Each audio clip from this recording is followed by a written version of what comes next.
One of the most obvious questions when it comes to the history of Motown Records is how all these amazing marquee names came from one small neighborhood or right around it in Detroit. For example, Smokey Robinson formed the Matadors, would eventually be renamed as the Miracles, from kids he knew in the neighborhood. Same thing for the Temptations, same thing for the Four Tops, same thing for a lot of other singing groups that were competing with each other in the neighborhood. That's not all. Smokey Robinson had a little job babysitting, so one of the kids he babysat 4 doors down from where he grew up, and they're both kids at this point, is Diana Ross.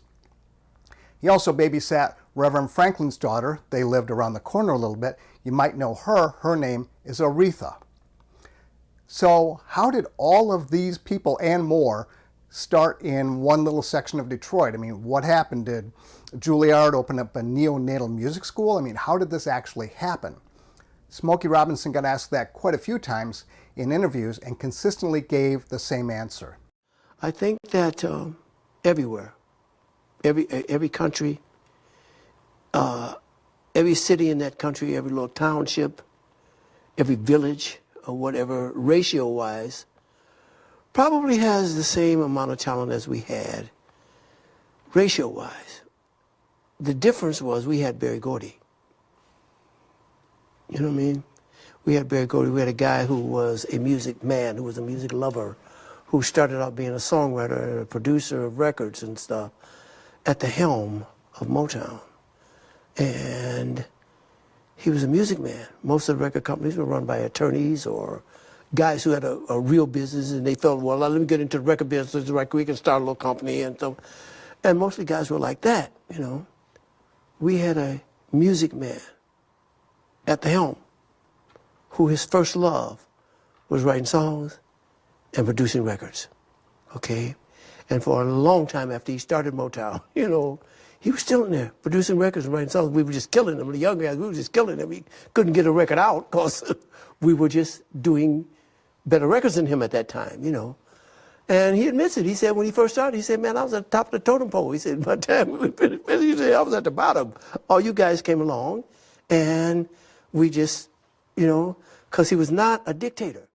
So we're going to look at 3 features of leadership that are strongly predictive of success and contributed to Motown's success, but which most organizations fail when they work to implement it.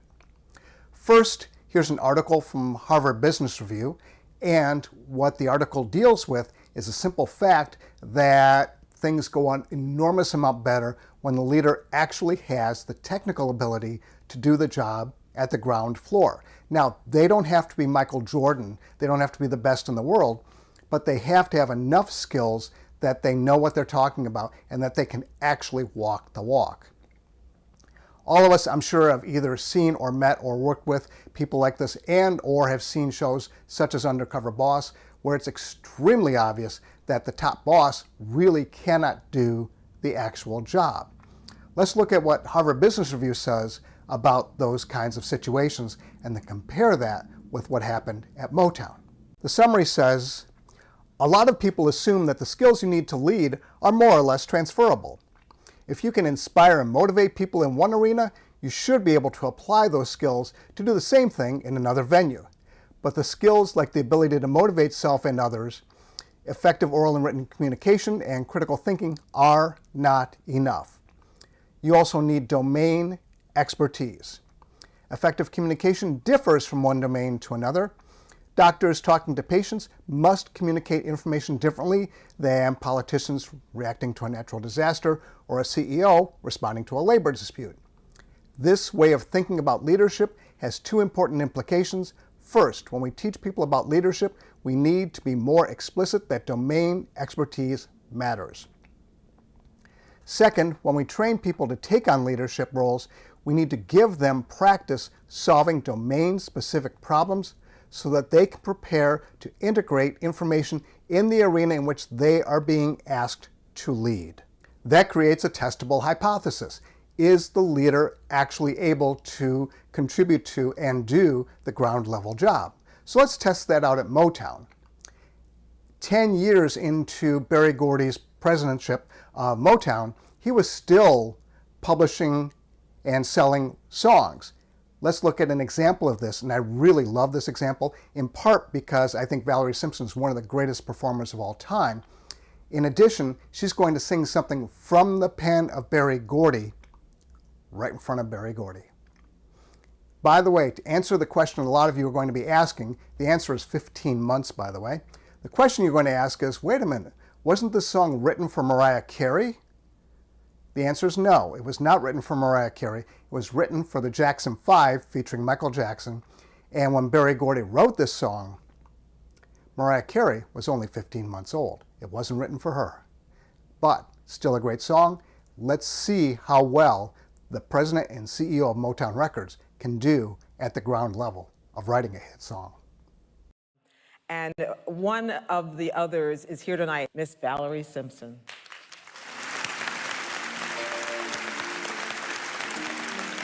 In this life, you don't get this opportunity to really say what's on your heart. And I can say, looking at you, Berry Gordy, that you really transformed my life. I thank you for that. And Nick Ashford and I used to talk about you all the time because, you know, he's a charmer. Charismatic, oh yeah, he could talk you into anything. He talked us into some wonderful stuff, though, and I'm just honored and thrilled to know that I stand under your umbrella proudly. Because of you, I've been able to do some things in this world that will live on and on. And I thank you so much for that. Let me tell you how welcome you are.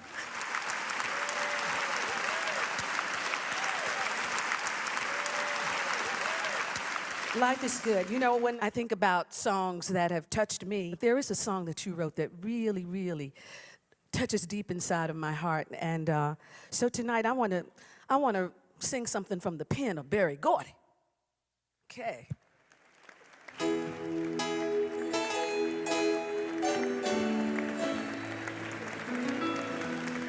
You and I must make a pact.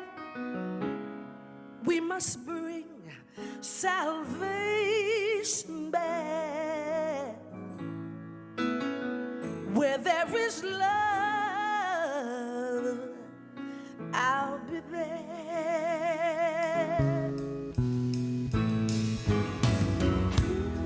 I'll reach out my hand to you.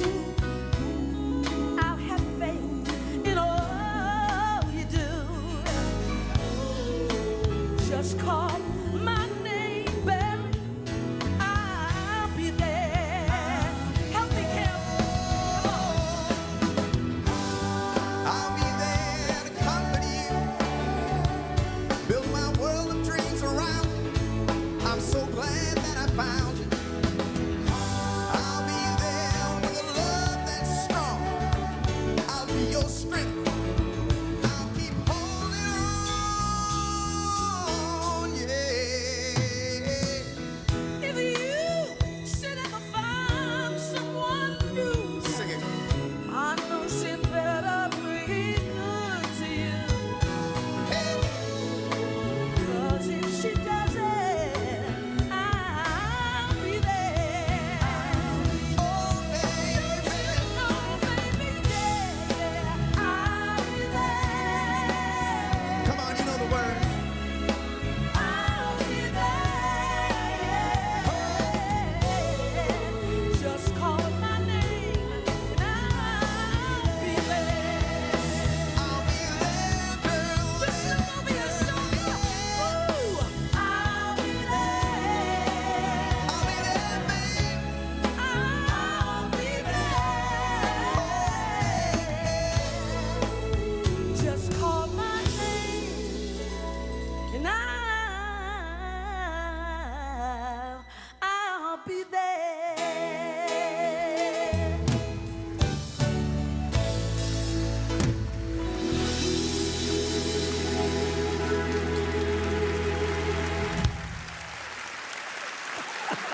Ladies and gentlemen, Valerie Simpson and Kim.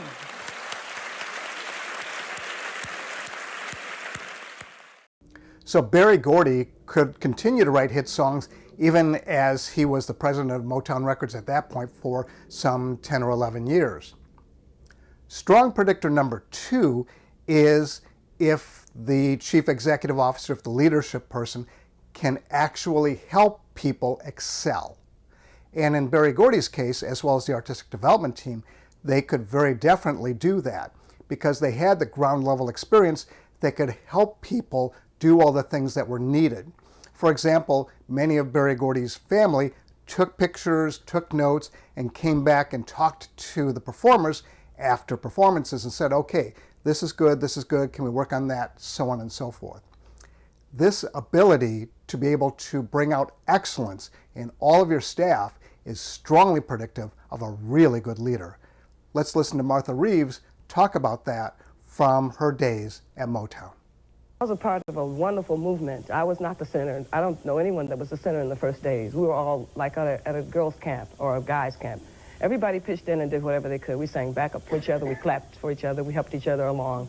So there were no real superstars in the beginning. Did you have any favorites among your colleagues there at Motown? Well, everybody was a favorite. Everybody had the same thing in common. We all sang and were all the most talented in Detroit. Berry Gordy had the knack of gathering up the most talented people in Detroit. If I have to stand here and fight everybody else, I will say that Berry is one of the most talented geniuses I've ever met. He knew exactly what people wanted to hear, and he told us what to do, and we all listened. He knew what to do, and he told us all. He critiqued each show, and he came to us individually and gave us all the little tips that we're using right now in show business. So I got to look up to him. I herald him, and I reward him with success. So if the leader's goal is to bring out excellence in all of the employees, how did that happen at Motown? Here, Berry Gordy is going to talk about how he learned to do that initially from when he worked on the assembly line at a Ford Motor Factory in Detroit.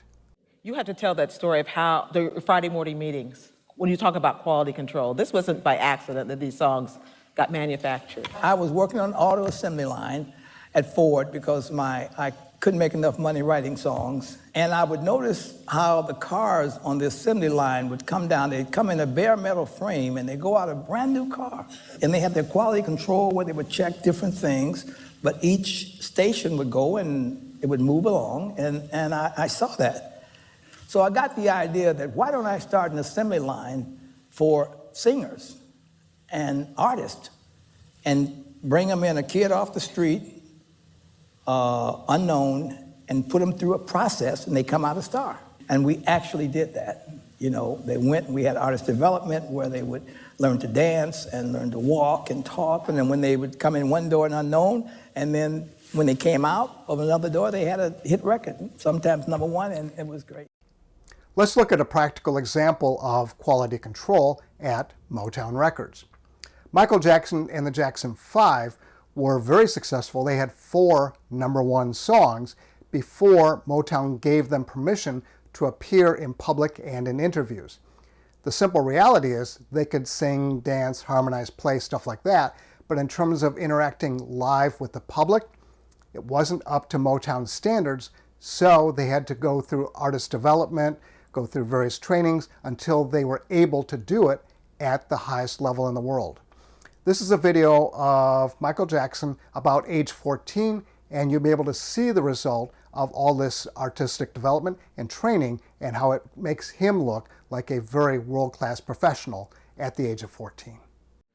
Covington, Kentucky from Jan. Dear Michael, who's your favorite singer?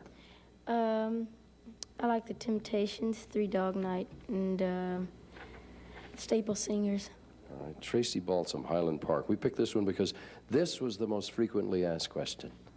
Do you know the Osmond brothers and are you friends with them?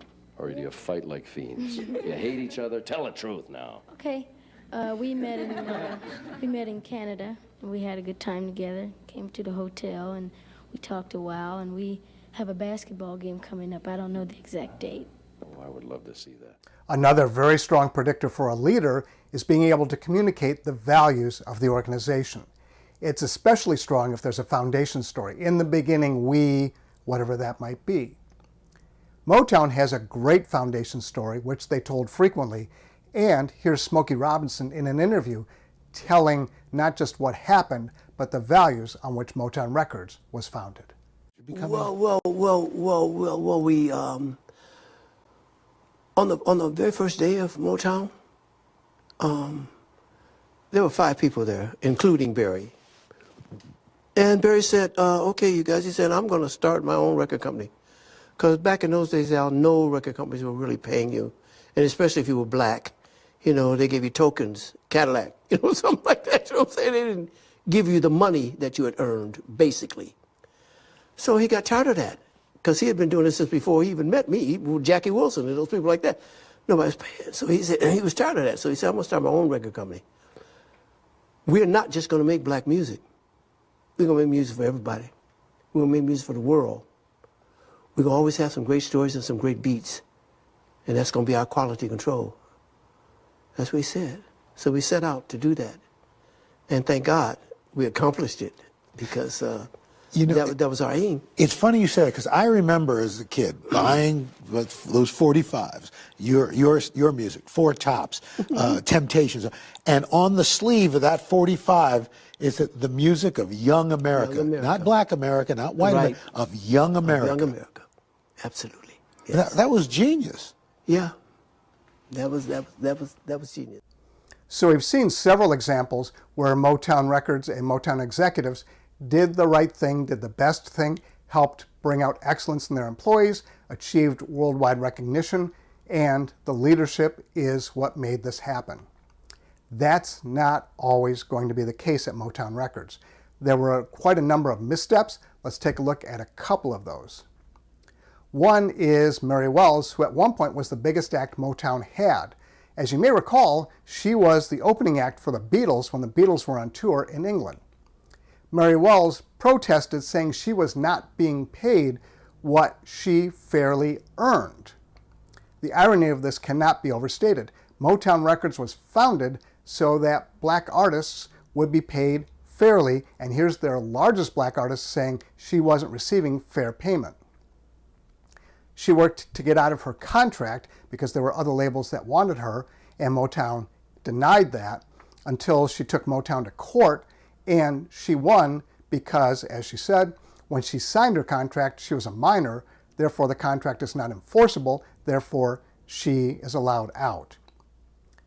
That, in fact, actually happened, and then she sued Motown later, saying that she was not being paid the fair royalties from her music that was still selling after she left, and she also won that. So Mary Wells has 2 examples when Motown's biggest act was not being paid fairly. Holland Dozier and Holland, that unbelievably great writing team, they left for similar reasons. They said they were not being paid fairly for what they actually produced. They tried to get it resolved. They were not able to come to a mutually agreeable solution, so Holland Dozier and Holland left, never came back. There were no other writers and producers in Motown at that point who could produce at that level, and unfortunately, that hurt Motown's financial results, but obviously the personal results are what matters here. In terms of personal, there were several personal examples which are just very, very difficult. For example, David Ruffin, you may remember him, unfortunately made some unhealthy lifestyle choices, and this is long before, decades before the days of like employee assistance or counseling or things like that, and no one in those situations was referred for any kind of assistance. Unfortunately, a lot of times they were just left and tried to work things out by themselves, and in a lot of those cases, including David Ruffin's case, the results were not good. David Ruffin eventually died of a drug overdose in Philadelphia. In our day and age, obviously there are a lot more resources available, a lot more ways for people to gain assistance, but as I said, David Ruffin unfortunately did not live to see that. Perhaps the biggest example of this is Florence Ballard. You might remember this photo of the Supremes meeting the Queen Mother. That's Diana Ross, Mary Wilson, and Cindy Birdsong. Florence Ballard was in the group and helped get all those number ones, but unfortunately is not in this photo. The reason she's not in this photo is she had a horrible situation with a boy, which should have been reported to the police, wasn't. He was never prosecuted, never had to be held to account. She adjusted to it with a lot of difficulty, and long story made short, had a great deal of trouble performing. Rather than providing assistance and help, she was simply terminated. Her employment was ended, and she was replaced with Cindy Birdsong. In fact, Cindy mentions that when she went in to talk to Berry Gordy and the executives, Florence Ballard was walking out in tears with her mom, and Cindy Birdsong had figured out exactly what had happened. Florence Ballard eventually would have problems with alcohol, which were well documented, and she went to the hospital one day reporting numbness in her limbs. She passed away the next day at the age of 32 due to complications from her heart. I've long felt that Florence Ballard died from a broken heart. So a member of the Supremes wound up dying of issues with her heart, and she was trying to get in or out of public housing at that point. Again, in our day and age, there are HR departments, employee assistance programs, things like that, that help people in those situations. I know because I've seen that happen with people that I've known. So these things are much less likely to happen today, but they did happen during Motown. So those are some of the examples of things that Motown leadership did really, really well. Other examples where they learned their lesson, in the cases I gave, too late, unfortunately. But these are the kind of lessons that leaders need to learn and understand in order to bring excellence out of their employees, companies, and organizations.